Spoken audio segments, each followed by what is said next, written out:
أعوذ بالله من الشيطان الرجيم. بسم الله الرحمن الرحيم. فاستجاب له ربه فصرف عنه كيدهن إنه هو السميع العليم. ثم بدا لهم من بعد ما رأوا الآيات ليسجننه حتى حين. ودخل معه السجن فتيان قال أحدهما إني أراني أعصر خمرا وقال الآخر إني أراني أحمل فوق رأسي خبزا تأكل الطير منه نبئنا بتأويله إنا نراك من المحسنين. قال لا يأتيكما طعام ترزقانه إلا نبأتكما بتأويله قبل أن يأتيكما ذلكما مما علمني ربي إني تركت ملة قوم لا يؤمنون بالله وهم بالآخرة هم كافرون. سو قبول کر لی اس کی دعا اس کے رب نے، پھر دفع کیا اس سے ان کا فریب، البتہ وہی ہے سننے والا خبردار. پھر یوں سمجھ میں آیا لوگوں کی ان نشانیوں کے دیکھنے پر کہ قید رکھے اس کو ایک مدت. داخل ہوئے قید خانے میں اس کے ساتھ دو نوجوان. کہنے لگا ان میں سے ایک، میں دیکھتا ہوں کہ میں نچوڑتا ہوں شراب. دوسرے نے کہا، میں دیکھتا ہوں کہ اٹھا رہا ہوں اپنے سر پر روٹی کہ جانور کھاتے ہیں اس میں سے. بتلا ہم کو اس کی تعبیر، ہم دیکھتے ہیں تجھ کو نیکی والا. بولا، نہ آنے پائیں گا تم کو کھانا جو ہر روز تم کو ملتا ہے، مگر بتا چکوں گا تم کو اس کی تعبیر اس کے آنے سے پہلے.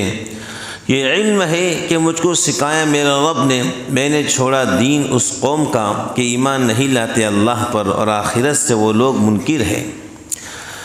حضرت یوسف علیہ السلام نے دعا فرمائی، یا اللہ مجھے جیل خانہ ڈال دیجئے، میں عزیز سے مصر کے گھر میں رہ کر اپنی پاک دامنی بچا نہیں سکتا ہوں. اللہ تعالیٰ نے آپ کی دعا قبول فرمائی. اور عزیز مصر نے جو ہے خود اپنے وزراء سے مشورہ کرنے کے بعد کہ شہر کے اندر بہت چرچا ہو رہا ہے اور شہر کے اندر بڑی بدنامی ہو رہی ہے، اس واسطے حضرت یوسف بن یعقوب علیہ السلام کو جیل میں ڈال دیا گیا. حضرت یوسف علیہ السلام جیل میں چلے گئے اپنی عزت کو بچانے کے لیے اور اپنی پاک دامنی کو بچانے کے لیے. مذکورہ آیات میں حضرت یوسف علیہ السلام کے قصے کا ایک ذیلی واقعہ مذکور ہے. یہ بات آپ بار بار معلوم کر چکے ہیں. قرآن حکیم نہ کوئی تاریخی کتاب ہے نہ قصہ کہانی کی. اس میں جو تاریخی واقعہ یا قصہ ذکر کیا جاتا ہے اس سے مخصوص صرف انسان کو عبرت و موعظت اور زندگی کے مختلف پہلو کے متعلق اہم ہدایت ہوتی ہے. پورے قرآن اور بے شمار انبیاء علیہ السلام کے واقعات میں صرف ایک ہی قصہ یوسف علیہ السلام ایسا ہے جس کو قرآن کریم نے مسلسل بیان کیا ہے، ورنہ ہر مقام کے مناسب تاریخی واقعہ کا کوئی ضروری جز ذکر کرنے پر اکتفا کیا گیا. قصہ یوسف علیہ السلام کے اول سے آخر تک دیکھیے، اس میں سینکڑوں عبرت و موعظت کے مواقع اور انسانی زندگی کے مختلف ادوار کے لیے اہم ہدایتیں ہیں. یہ ذیلی قصہ بھی بہت سی ہدایت اپنے دامن میں لیے ہوئے ہے. واقعہ یہ ہوا کہ حضرت یوسف علیہ السلام کی برعت اور پاکی بالکل واضح ہو جانے کے بعد عزیز مصر اور اس کی بیوی نے بدنامی کا چرچا ختم کرنے کے لیے کچھ عرصے کے لیے یوسف علیہ السلام کو جیل میں بھیج دینے کا فیصلہ کیا. بولو کہاں پر؟ جو در حقیقت یوسف علیہ السلام کی دعا اور خواہش کی تکمیل تھی. بھائی یوسف بن یعقوب کی دعا تو یہی تھی نا، اللہ مجھے جیل میں ڈال دو. یہ در حقیقت یوسف علیہ السلام کی دعا کی تکمیل اور خواہش تھی، کیونکہ عزیز مصر کے گھر میں رہ کر عصمت بچانا ایک سخت مشکل ترین معاملہ ہو گیا تھا۔ اب حضرت یوسف علیہ السلام جیل میں پہنچے تو ساتھ میں 2 مجرم اور بھی تھے۔ ساتھ میں جو ہیں 2 مجرم، 2 قیدی اور بھی تھے۔ ان میں سے ایک بادشاہ کا ساقی، یعنی بادشاہ کو پانی پلانے والا، اور دوسرا باورچی، روٹی بنانے والا۔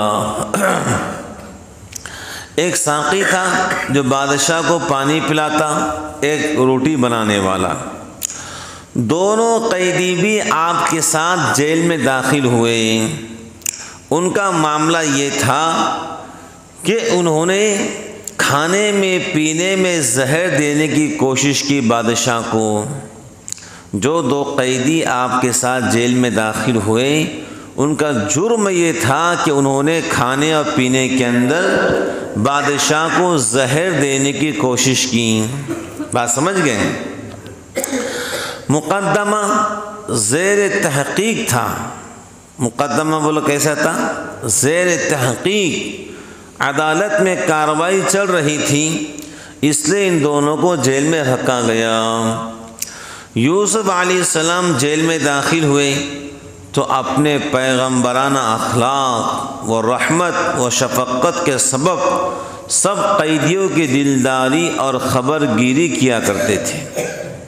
بھئی نبی اور پیغمبر بااخلاق ہوتا ہے، نبی اور پیغمبر کا دل رحمت والا ہوتا ہے، نبی اور پیغمبر شفقت والا ہوتا ہے۔ نبی اور پیغمبر اپنی امت کے ساتھ ایک ماں کی طرح پیار کرتا ہے۔ بات سمجھ گئے؟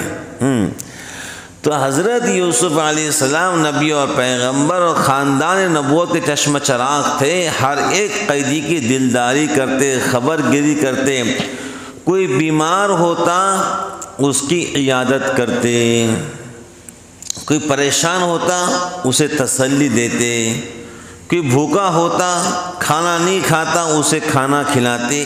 یہ نبی اور پیغمبر کی شان ہوتی ہے کہ شریف النفس انسان کی شان ہوتی ہے جو اوروں کی خبر گیری کرے۔ بس سمجھ گئے؟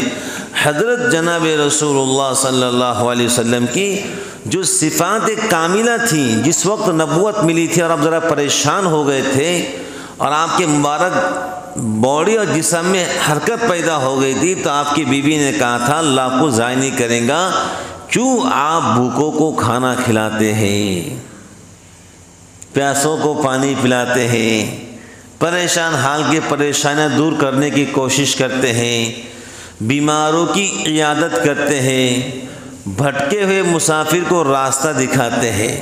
یہ انبیاء علیہ السلام کی صفات ہیں جو شروع سے چلتے آ رہی ہے۔ تو حضرت یوسف علیہ السلام بھی ایسے نبی اور پیغمبر تھے جو جیل کے اندر بھی بیماروں کی خدمت کرتے تھے۔ وہ کیا کرتے؟ خدمت۔ اور جس کو غمگین و پریشان پاتے اس کو تسلی دیتے، صبر کی تلقین اور رہائی کی امید سے اس کا دل بڑھاتے۔ بھائی ایک امید بہت بڑی چیز ہوتی ہے۔ بسم اللہ، الحمدللہ۔ امید، صبر کی تلقین۔ بھائی صبر کرو، ایک دن آپ جیل سے رہا ہو جائیں گے، یہ اس کو بولتے امید۔ اب دنیا امید پہ جی رہی ہے کہ نہیں جی رہی ہے؟ خود تکلیف اٹھا کر دوسروں کو آرام دینے کی فکر کرتے۔ رات بھر یوسف بن یعقوب اللہ کی عبادت میں مشغول رہتے، پوری رات اللہ تعالیٰ کو یاد کرتے۔ یہ پیغمبروں کی صفات ہے کہ وہ رات میں اللہ کو زیادہ یاد کرتے ہیں۔ ان کے یہ حالات دیکھ کر جیل کے سب قیدی آپ کی بزرگی کے معتقد ہو گئے۔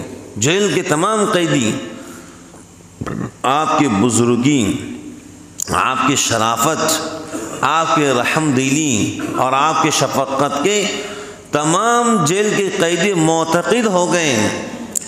اور جیل کا آفیسر بھی متاثر ہوا۔ اس نے کہا اگر میرے اختیار میں ہوتا تو یوسف میں آپ کو چھوڑ دیتا، بس میں اتنا کر سکتا ہوں کہ آپ کو جیل میں کوئی تکلیف نہ پہنچے۔ کون کہہ رہا ہے؟ جیلر، جیل کا آفیسر کہہ رہا ہے۔ جیل کے آفیسر نے یا قیدیوں میں سے بعض نے حضرت یوسف علیہ السلام سے اپنی عقیدت و محبت کا اظہار کیا کہ ہمیں آپ سے بہت محبت ہے۔ جیل کے آفیسر یا قیدیوں میں سے کسی نے کہا یوسف ہم کو آپ سے محبت ہے، تو آپ نے کہا بھائی مجھ سے محبت مت کرو، جب بھی لوگوں نے مجھ سے محبت کی تو مجھ پر آزمائش آئی، پھوپھی نے محبت کی تو مجھ پر چوری کا الزام لگا، باپ نے محبت کی تو جیل کنویں میں چلا گیا، پھوپھی نے محبت کی تو چوری کا الزام لگا، باپ نے محبت کی تو کنویں میں چلا گیا، جی زلیخا نے محبت کی تو جیل میں آ گیا۔ اب تم مجھ سے محبت مت کرو، محبت کرنا ہے تو اللہ تعالیٰ سے محبت کرو۔ جو دو قیدی جیل کے اندر آپ کے ساتھ میں داخل ہوئے انہوں نے خواب دیکھا۔ بولو کیا دیکھا؟ بسم اللہ الحمدللہ۔ خواب یہ دیکھا کہ ایک قیدی بادشاہ کو انگور نچوڑ کر انگور کی شراب پلا رہا ہے۔ ایک قیدی جو ہے انگور نچوڑ کر انگور کی شراب بادشاہ کو پلا رہا ہے، اور دوسرے نے خواب دیکھا کہ اس کے سر پر روٹی کا ٹوکرا ہے جس کو کوے نوچ نوچ کے کھا رہے ہیں۔ کیا کر رہے ہیں؟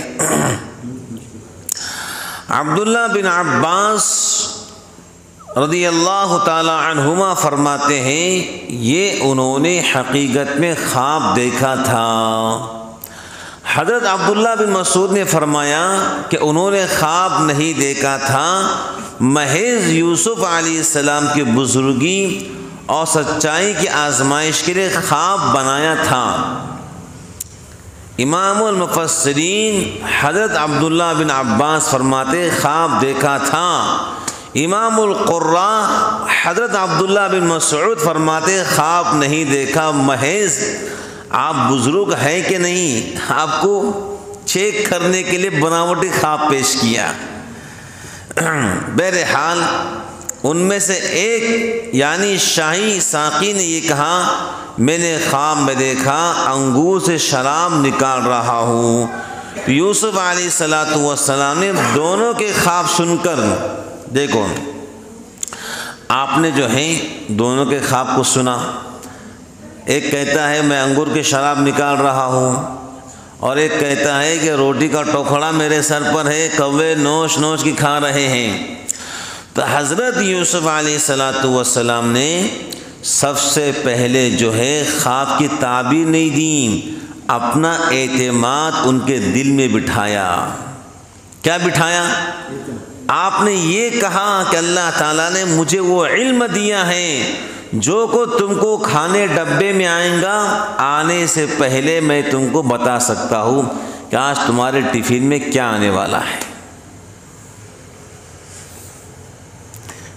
ٹفن تمہارے گھر سے آؤ یا بادشاہ کے باورچی خانے سے آؤ، لیکن کھانے میں کیا آئے گا میں تم کو بتا سکتا ہوں۔ یہ علم اللہ نے مجھے دیا ہے۔ تو یہ کوئی رمل جفر کا فن یا کہانت وغیرہ کا شعبہ نہیں۔ بھائی یوسف علیہ السلام نے کہا یہ کوئی جادو نہیں، یہ کوئی سحر نہیں، یہ رمل اور جفر نہیں، یہ تو علم مجھے اللہ نے دیا ہے۔ بات سمجھ گئے؟ تو حضرت یوسف علیہ السلام خواب کی تعبیر سے پہلے ان کے دل میں اپنا اعتماد، بھروسہ، بھائی سب سے اہم دنیا میں کیا ہوتا ہے بولو؟ بھروسہ اور اعتماد۔ اور دوسری بات حضرت یوسف علیہ السلام نے یہ کہی کہ میں اس خاندان سے ہوں کہ میرا باپ بھی نبی ہے، دادا بھی نبی ہے، پردادا بھی نبی ہے۔ تو مفسرین لکھتے ہیں خاندان کا بھی انسان پر بہت گہرا اثر ہوتا ہے۔ بھائی خاندان کا بھی، ہاں ایک اچھی حکایت سناتا ہوں، اس پہ سے میرے ذہن میں آ گئی۔ ایک بندے کے بارے میں مشہور تھا، ایک بندے کے بارے میں مشہور تھا کہ وہ سامنے والے کی کیفیات بیان کرتا تھا۔ میں کون ہوں؟ تو بیان کرنے کا تو تیری حقیقت ایسی ہے۔ تو بادشاہ کو جو ہے وہ بندہ بڑا پسند آیا، بڑی پیاری کہا، بڑی وہ خاندان کا پتہ کیسے چلتا ہے آپ کو دکھاتا ہوں میں۔ تو بادشاہ کو بندہ بڑا پسند آیا جو دکھاتا ہے لوگوں کو کہ بھئی تم کیسے ہو، تمہارا خاندان کیسا ہے۔ تو بادشاہ نے کہا بھائی بادشاہ نے کیا کہا، یہ بتاؤ کہ میں کیسا ہوں، یہ بتاؤ کہ میں کیسا۔ بادشاہ کہہ رہا ہے، اب اس نے بتا دیا بادشاہ سلامت آپ بہت اچھے ہیں، بہترین فیصلہ کرتے ہیں، سارا ملک آپ کو مانتا ہے۔ تو بادشاہ نے جو ہے گفٹ کے اندر مینڈے دیے، بکرے دیے، ہے نا، گائے اور بیل دیا اس کو گفٹ کے اندر۔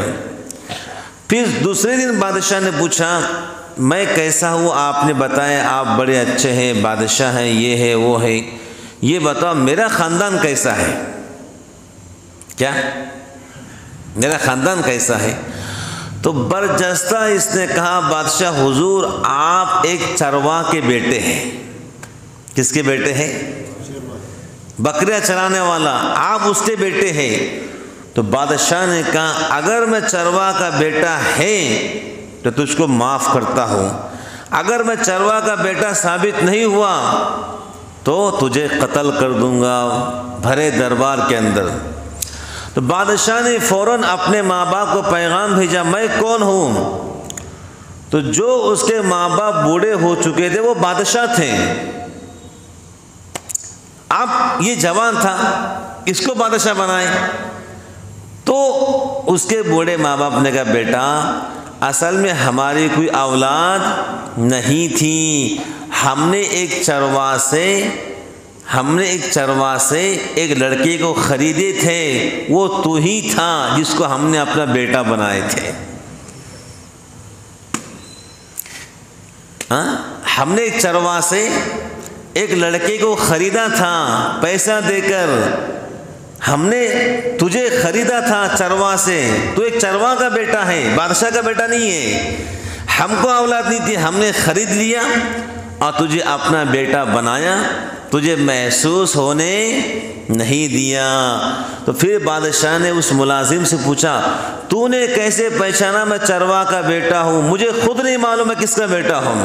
تو چرواہ نے کہا، وہ ملازم نے کہا جب بادشاہ خاندانی بادشاہ خوش ہوتے ہیں تو انعام میں گفٹ میں ہیرے اور موتی دیتے ہیں، آپ خاندانی بادشاہ نہیں ہیں، آپ چرواہ کے بیٹے ہیں، آپ نے مینڈے اور بکرے گفٹ میں دیے۔ تو انسان کی عادتیں خاندان بتلاتی ہے کس خاندان کا ہے کر کے،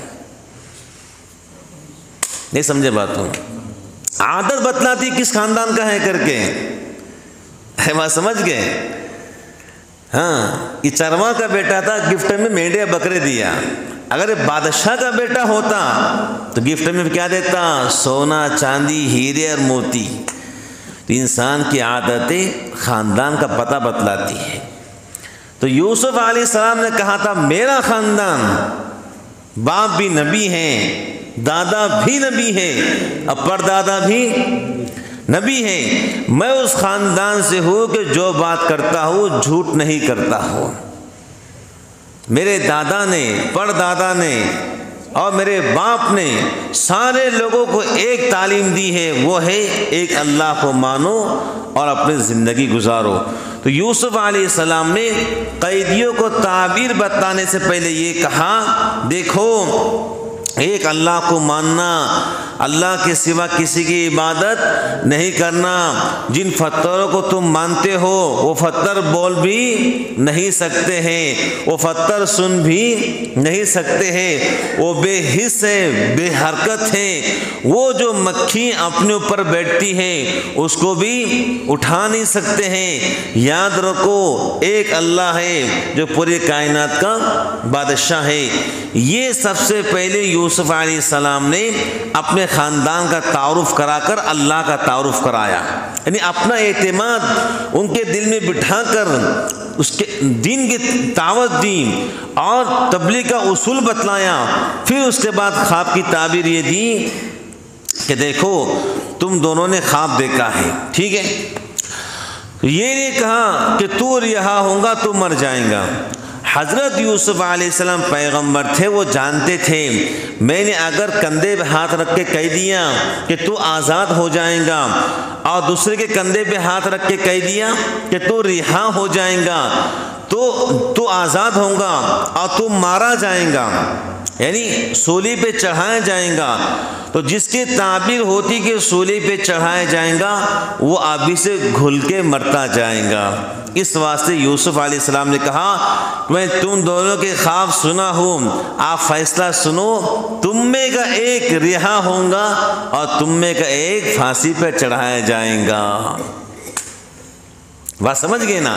یوسف جانتے تھے یہ پھانسی پہ جائیں گا لیکن اس کے کندھے پہ ہاتھ نہیں رکھا۔ پیغمبر اس کو بولتے ہیں، ارے پیغمبر اس کو بولتے۔ ایک بچہ تھا اور جو اسکول کا ہیڈ ماسٹر بنا، کیا بنا بولو؟ اسکول کا ہیڈ ماسٹر، جس کو مراٹھی میں کہتے ہیں اور HM بھی کہتے ہیں انگریزی کے اندر، HM۔ تو اس کی شادی تھی، بولو کیا تھی؟ بولو شادی تھی۔ اب اس نے شادی کے اندر اپنے ٹیچر کو بلایا جہاں اس نے پرائمری میں تعلیم حاصل کی تھی۔ بڑی پیاری بات ہے، ٹیچر شادی میں آنے کے بعد اس شاگرد نے کہا دیکھو میرے استاد جی، میں وہی طالب علم ہوں جس نے گھڑی کو چرایا تھا، تیسری کلاس کے اندر گھڑی کو چرایا تھا۔ بات سمجھ گئے؟ تو استاد نے کہا بیٹے جس وقت تم پڑھتے تھے کلاس میں گھڑی چوری ہو گئی تھی تو میں نے سب طلباء سے کہا تھا آنکھیں بند کر لو، سب نے آنکھیں بند کر لی تھی، اور میں نے کہا تھا سب ہاتھ باندھ لو، سب نے ہاتھ باندھ لیے تھے۔ آج جس وقت میں سب کے جیب میں گھڑی تلاش کر رہا تھا اس وقت میں نے بھی اپنے آنکھ پر کپڑا باندھ لیا تھا تاکہ جس کے جیب میں گھڑی نکلے وہ طالب علم کا چہرہ میرے سامنے نہ رہے، کہ ایسا نہ ہو جائے میں پڑھاؤں اور اس کا چہرہ میرے سامنے آئے کہ یہ چور طالب علم ہے کر کے۔ تو جس وقت بیٹے میں نے تلاشی لی تھی تو میں نے بھی اس وقت اپنی آنکھ بند کر لی تھی، مجھے بھی نہیں معلوم آج تک گھڑی کون چرایا تھا۔ یہ ہوتا ہے استاد جو اپنے شاگردوں کے عیبوں کو چھپاتا ہے۔ ارے بات سمجھ رہے ہیں کہ بیٹے جس وقت گھڑی تمہارے جیب سے نکلی تھی مجھے نہیں پتا آپ تھے کر کے۔ کہا استاد جی یہی آپ کی حوصلہ افزائی تھی کہ میں آج پڑھ لکھ کر ایک بہترین ہیڈ ماسٹر اور اسکول کا HM بنا ہوں۔ اس کو بولتے سمجھداری۔ ہر بات پر بچوں کے عیب نہیں نکالنا، ہر بات پر عیب، یہ اسلام نہیں سکھاتا ہے۔ بات سمجھ گئے؟ تو یوسف علیہ السلام جو ہے قیدی کے کندھے پہ ہاتھ نہیں رکھا ہے صاحب تم مارے جاؤ گے، جانتے تھے یہ مارا جائیں گا۔ سمجھ گئے؟ کیا کہا؟ تم میں کا ایک آزاد ہوگا اور تم میں کا ایک مارا جائیں گا۔ تو ان دونوں نے کہا قضی الامر الذی فیہ تستفتیان، ان دونوں نے کہا ہم نے کوئی خواب نہیں دیکھا، آپ کو بزرگ جاننے کے لیے ہم نے خواب بنایا۔ یوسف علیہ السلام نے کہا جو تم نے خواب بیان کیا تھا اب اس کی تعبیر اللہ پوری کریں گا۔ بارے بات سمجھ گئے؟ اس لیے خواب دیکھے تو صحیح سے بتلانا، جھوٹے خواب بیان کرنا نہیں، بات سمجھ گئے؟ اور دوسری بات یہ ہے خواب اچھے دیکھے تو اچھے لوگوں کو بیان کرنا، برے خواب دیکھے تو کیا بولنا؟ اعوذ باللہ من الشیطان الرجیم، اور الٹے ہاتھ پر 3 بار تھتکارنا ہے۔ کیا کرنا ہے بولو؟ تھتکارنا ہے، تاکہ برا خواب آپ کو پریشان نہ کرے، برا خواب آپ کو پریشان نہ کرے۔ تو یوسف علیہ السلام نے کہا قضی الامر الذی فی تستفتیان، چاہے تم نے خواب دیکھا یا نہیں دیکھا، اب واقعہ یوں ہی ہوگا جو میں نے بیان کیا۔ تو حضرت یوسف علیہ السلام نے جو ہے جو خواب کی تعبیر دی، اللہ تعالیٰ نے خواب کی تعبیر کو پوری فرمایا۔ ایک کو آزادی ملی اور ایک کو سولی ملی۔ جس کو سولی یعنی پھانسی کا پھندا ملا، اس کے گوشت کو پرندوں نے نوچ کر کھایا۔ روٹی کا ٹکڑا پرندے نوچ کے کھا رہے، اس کا مطلب اس کے سر کو پرندے نوچ کر کھائیں گے۔ اور جس کو آزادی ملی، یوسف علیہ السلام نے اس سے کہا جب تو بادشاہ کے پاس جائیں گا تو کہنا کہ یوسف جیل میں بے قصور زندگی گزار رہے، میرا تذکرہ کرنا۔ کیا کرنا بولو؟ اب جس کو آزادی ملی وہ جو ہے 7 سال تک بھلا رہا۔ کب تک بھلا رہا بولو؟ 7 سال ہو گئے بولنے کے لیے، جا کے بولنا کہ یوسف جیل میں بے قصور ہے، اس نے جا کر بولا نہیں۔ یہ 7 سال پہلے کے 2 سال یوسف جیل میں 9 سال بے قصور رہے۔ اب انشاءاللہ کل بادشاہ کا خواب آئیں گا، کیا تذکرہ ہوا اور کیا نہیں ہوا وہ آپ کے سامنے آئیں گا۔ آمین وآخر دعوانا الحمدللہ۔